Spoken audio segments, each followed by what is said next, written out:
Thomas and the Railtour. The engines were excited. There were to be some special rail tours to the seaside, and no one knew which engine would be chosen to pull them.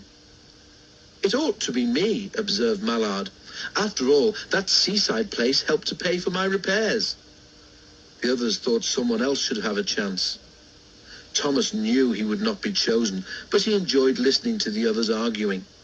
He was pleased in the end when it was decided to give the trips to Green Arrow.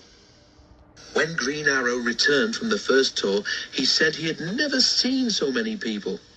Soon there was talk of putting on extra trains, but this was not possible. "All we can do is add extra coaches," they said.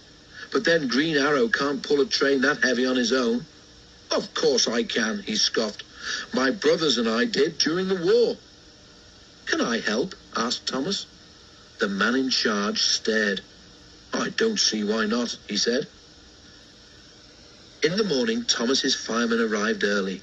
Thomas's fire was lit, and while the warmth crept through his boiler, the fireman made sure all his moving parts were well oiled.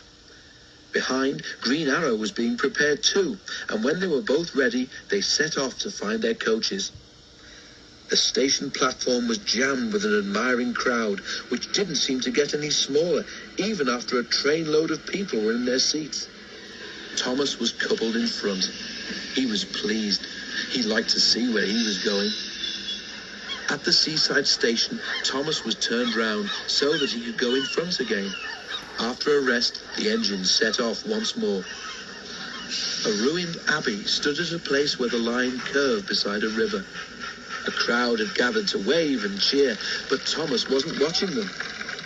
Looking ahead, he had seen something strange. "Beep, beep, stop, stop," he whistled in alarm. The train was heavy and hard to stop, but they managed it just in time. Now everyone was able to see that, in front of Thomas, the rail near the river was lower than the one on the other side. "The water has undermined the embankment," said the inspector.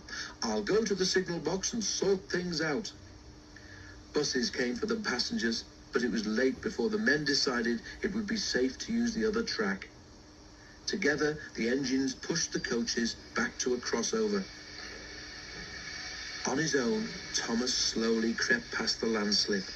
Then, very carefully, Green Arrow pulled the empty coaches by, and together they brought the train back to York. A few days later, a party of important-looking people came into the museum. One was the man in charge, and behind him was the Fat Controller. "Oh dear," thought Thomas, "they've come to take me away for frightening that child." But the Fat Controller was smiling.